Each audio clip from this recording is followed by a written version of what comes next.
ওকে, আসসালামু আলাইকুম। আমরা হচ্ছে আজকে জিঙ্কপস এর ইউজেসটা দেখবো। আপনারা নর্মালি জিঙ্কপস প্লাগইনটা ইনস্টল করার পরে আমরা যেই লাইসেন্স কিটা দিব, সেই লাইসেন্স কিটা এখান থেকে অ্যানাবল করে এই লাইসেন্স কিটা বসাই দিয়ে হচ্ছে সেভ চেঞ্জেস দিয়ে দিলেই আপনার হচ্ছে এটা অ্যাক্টিভ হয়ে যাবে। এবং হচ্ছে পাশাপাশি আপনারা দেখতে পাবেন যে কত তারিখ পর্যন্ত আপনাদের এটার লাইসেন্সের মেয়াদ আছে। তো এখান থেকে আপনারা বেশ অনেকগুলো অপশন পেয়ে যাবেন। এটা কানেক্ট করলেই কানেক্ট হয়ে যাবে। এরপরে হচ্ছে আপনারা এখান থেকে অর্ডার ডিস্ট্রিবিউশন করতে পারবেন। মানে আপনাদের যদি অনেক অর্ডার আসে বা একাধিক শপ ম্যানেজার থাকে যাদের মধ্যে অর্ডারগুলো ডিস্ট্রিবিউট হয়, তাদের মধ্যে থেকে আপনারা এটা ম্যানুয়াল বা অটো দুইভাবে হচ্ছে ডিস্ট্রিবিউট করতে পারবেন। আবার চাইলে ডিজেবলও করে রাখতে পারবেন।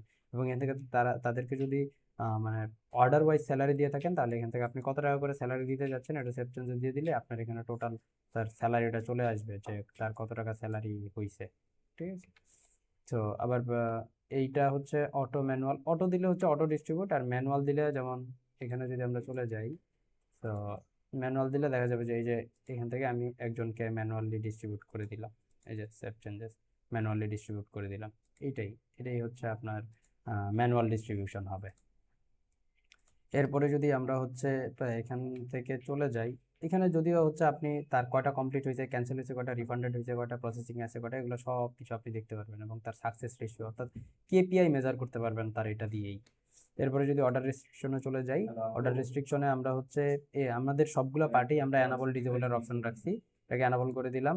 অ্যানাবল করে আমরা হচ্ছে রেস্ট্রিকশন করতে পারবো বা একজন কাস্টমারকে ব্লক করতে পারবো তিনটা ওয়েতে: আইপি অ্যাড্রেসের মাধ্যমে, কাস্টমারের ফোন নাম্বার ধরে, এবং হচ্ছে ডিভাইস আইডি ধরে। তো আপনি চাইলে আবার তিনভাবেও ব্লক করে দিতে পারেন তাকে। এরপরে হচ্ছে আপনি চাইলে আপনার যদি ওয়েবসাইটে মানে কোনো সময় ওয়েবসাইট সবাই ভিজিট করতে পারবে বাট হচ্ছে কেউ অর্ডার করতে পারবে না, এরকম কোনো কিছু চান, তাহলে আপনার এই টেম্পোরারি স্টপ অল অর্ডারের মাধ্যমে ইএস দিয়ে আপনার এটা এনাবল করে রাখতে পারেন। আবার মিনিমাম সাকসেস রেশিও মানে হচ্ছে আপনাদের যে মানে যাদের হচ্ছে সাকসেস রেশিও কম আছে, 50%-এর কম বা 70%-এর কম বা 0%, এই ধরনের ব্যক্তিবর্গের যদি অর্ডার আপনি না নিতে চান, তাহলে আপনি এখান থেকে এটা সিলেক্ট করে দিতে পারেন। ঠিক আছে। 0% অর 100% মানে হচ্ছে যারা হচ্ছে 0% মানে যারা এখন পর্যন্ত কোনো এই নাম্বার থেকে অর্ডার করে নাই তারা অর্ডার করতে পারবে, এবং 100% যারা মানে 100টা থেকে 100টাই রিসিভ করছে, এরকম ব্যক্তিবর্গ। ঠিক আছে। আর ডিফল্ট ডেইলি লিমিট করে দিতে পারবেন যে আপনি কটা ডেইলি লিমিট করে দিতে চাচ্ছেন, যেমন আমি 2টা করে দিলাম। ঠিক আছে। তো এখানে সবাই চলে আসবে। এবং আপনি এই যে রেস্ট্রিকশন করতেছেন এবং হচ্ছে তাকে ব্লক করে দিচ্ছেন, সে ওয়েবসাইট ভিজিট করতে পারবে কিন্তু অর্ডার করতে পারবে না, এটার জন্য তাকে এরকম ওয়ার্নিং মেসেজ দেখাবে। এগুলো আপনারা আপনাদের মতন কাস্টমাইজ করে নিতে পারবেন। ঠিক আছে। কাস্টমাইজ করে নিতে পারবেন সবগুলো। ইনভ্যালিড ফোন নাম্বারের জন্য কি, টেম্পোরারি অর্ডার অফের জন্য কি আসবে, ব্লক ইউজারের জন্য কি আসবে, লো সাকসেস রেশিওর জন্য কি আসবে। ঠিক আছে। এরপরে যদি এই দুইটাতে আমরা পরে আসি, কাস্টমার অর্ডার স্ট্যাটাস এবং ইভেন্ট, কাস্টম ইভেন্ট ম্যাপিং। আমরা এর আগে কুরিয়ার কনফিগারেশনে চলে আসি। কুরিয়ার কনফিগারেশন আপনারা যেটা ইউজ করতে চান এখান থেকে ক্লিক করে অথবা এখান থেকেও ক্লিক করে আপনারা ইউজ করতে পারবেন। ঠিক আছে। আচ্ছা, চাইবেন যেমন হচ্ছে আমরা এই ক্যারিবিটা ইউজ করতেছি, এনাবল করা থাকবে অটো অর্ডার স্ট্যাটাস, হচ্ছে বিজনেস নেম এবং হচ্ছে বিজনেস ফোন নাম্বার দিয়ে দিবেন। এবার যে আপনি মানে কুরিয়ার থেকে অটো অর্ডার স্ট্যাটাস আপডেট হবে না যদি চান, তাহলে ডিসেবল করে রাখতে পারেন, আপনার ইচ্ছা। এটা সেভ চেঞ্জ করার পরে ক্যারিবিটা আমরা ইউজ করব। এখান থেকে এটা সেভ চেঞ্জ করার পরে এখান থেকে ক্যারিবিটা আমাদের মানে সেট আপ করা লাগবে। ক্লায়েন্ট আইডি, ক্লায়েন্ট সিক্রেট এবং ক্লায়েন্ট কন্ট্যাক্ট, এটা হচ্ছে আমরা আমাদের মার্চেন্ট অ্যাকাউন্টে পেয়ে যাব। ঠিক আছে। সো এটার মাধ্যমে আপনারা আবার হচ্ছে বাল্ক প্রিন্ট করতে পারবেন। যেমন আমি যদি অর্ডারে চলে আসি, দেখেন আমি বাল্ক প্রিন্ট যদি করতে চাই, এই যে বাল্ক ইনভয়েস প্রিন্ট দিলাম, তাহলে এখানে আমার ইনভয়েস চলে আসছে। এটাকে স্টিকার আকারেও আপনারা হচ্ছে আবার প্রিন্ট করে নিতে পারবেন। এরপরে যদি হচ্ছে এখানে যেহেতু লোড দেওয়া নেই, যদি লোড দেই তাহলে হচ্ছে ক্যারিবি চলে আসবে। এই দেখেন সেন্ড টু ক্যারিবি, ক্যারিবিতে যদি আমি দেই তাহলে এগুলো ক্যারিবিতে এন্ট্রি হয়ে যাবে অটোমেটিক। এরপরে যদি আমরা এখান থেকে আরো একটা জিনিস বাকি, যেমন হচ্ছে এখানে আপনারা কুরিয়ার রেশিও দেখতে পারবেন। যেমন সে জীবন, এগুলো হচ্ছে সব টেস্ট অর্ডার। তো লোড দিলাম, দেখেন তার হচ্ছে টোটাল 0, সাকসেস 0, মানে সে জীবনও হচ্ছে অর্ডার দেয়নি। এরপরে যদি এখান থেকে তানজিমা বকরটা দেখি, তারও সেম সেম। এখানে যদি আমারটা দেখি, এই যে দেখেন আমারটা ওপেন করা আছে, লোড দিলাম, টোটাল 7টা, সাকসেস হচ্ছে 7টা, আমার কোনো ক্যান্সেল নাই। এই এরপরে যদি আমরা হচ্ছে এগুলো হচ্ছে অর্ডার স্ট্যাটাস অটোমেটিক আপডেট হবে চাইলে। এবং এরপরে যদি আমরা ফেসবুক পিক্সেলে চলে যাই, এখান থেকে ফেসবুক পিক্সেলে আমরা হচ্ছে just pixel ID access token এবং টেস্ট ইভেন্ট কোড দিয়ে সেট আপ করে দিতে পারবো। সেভ চেঞ্জেস করে দিলে এটা অ্যাক্টিভ হয়ে যাবে, এটাকে অ্যাক্টিভ ডিঅ্যাক্টিভ করে রাখতে পারবো। এরপরে টিকটক পিক্সেলে যদি চলে যাই, তাহলে টিকটক পিক্সেলও সেম ভাবে আমরা access token, pixel code, event test event code দিয়ে সেভ করে রাখতে পারবো। জিএ4টাও আমরা সেম ভাবে করে নিব। জিএ4 এপিআই সিক্রেট কিটা আপনারা অনেকে নাও পেতে পারেন। এটার জন্য যদি আপনাদেরকে আমি দেখায় রাখি, যেমন এখান থেকে আপনারা হচ্ছে আপনাদের জিও4 এ লগ ইন করার পরে এই অ্যাডমিন থেকে আপনারা ডাটা স্ট্রিমে চলে যাবেন। ডাটা স্ট্রিমে আসার পরে এই অ্যাকাউন্টে ক্লিক করবেন, অ্যাকাউন্টে ক্লিক করে মেজার প্রোটোকল এপিআই সিক্রেট এখানে চলে আসবেন। এখানে আসার পরে আপনাদের এই ক্রিয়েটটা হচ্ছে ডিজেবল থাকতে পারে। তো এখানে দেখবেন যে টার্মস অ্যান্ড কন্ডিশন থাকবে, ওই টার্মস অ্যান্ড কন্ডিশনে ক্লিক করে আই অ্যাকনলেজে ক্লিক করে দিবেন, তাহলে এই ক্রিয়েটটা মানে আবার ভিজিবল হবে। ক্রিয়েটে ক্লিক করে আপনি যেই নাম দিতে যাচ্ছেন দিয়ে আপনি ক্রিয়েটে ক্লিক করলেই এটা ক্রিয়েট হয়ে যাবে, আর কোনো কিছু লাগবে না।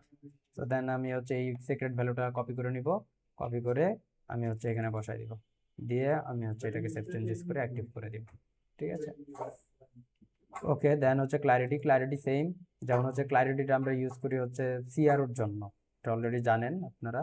তো এটা হচ্ছে আমরা এই যে যেমন ক্লারিটিটা আপনারা এখান থেকে যে প্রজেক্ট থেকে নতুন একটা প্রজেক্ট খুলবেন, খোলার পরে আপনারা ওই প্রজেক্টের ভিতরে আসবেন।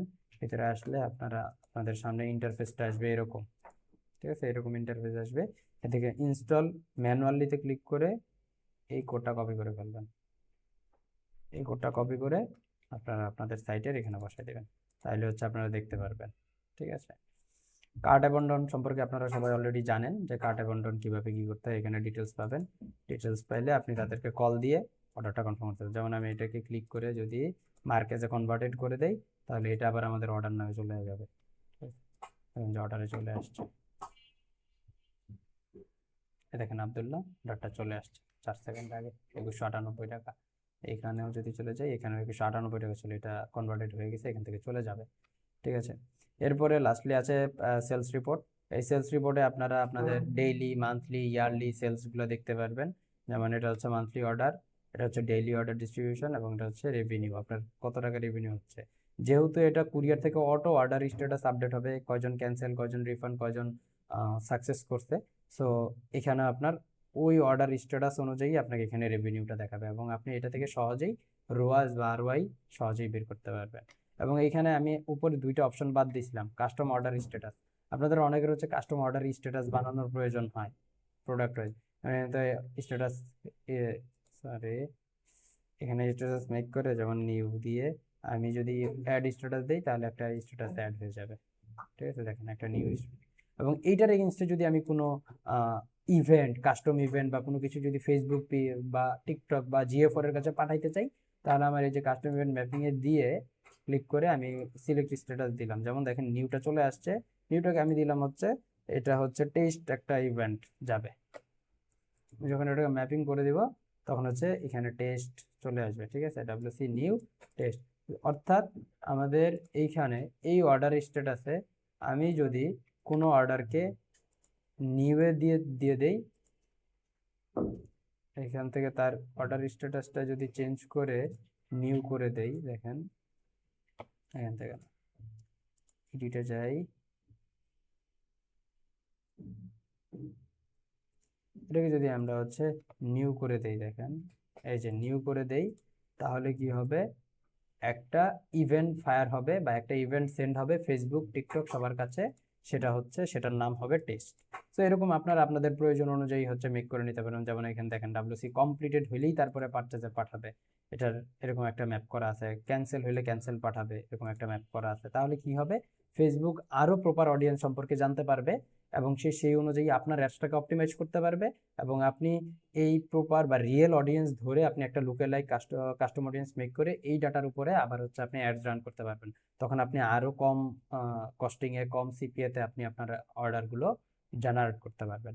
সো এটাই ছিল আমাদের জিঙ্কপসের ইউজেস। সো আপনারা যারা পারচেস করতেছেন তারা এটা দেখে সম্পূর্ণ আপনাদের জিঙ্কপসটা সেট আপ করে নেবেন। ধন্যবাদ। তারপরে যদি কারো কোনো সমস্যা হয়, তাহলে আমাদের তো এক্সপার্ট টিম আছেই, সাপোর্ট টিম আছে, আপনারা তাদের সাথে যোগাযোগ করলে আপনারা ইনস্ট্যান্ট সাপোর্ট পাবেন 1 to 1।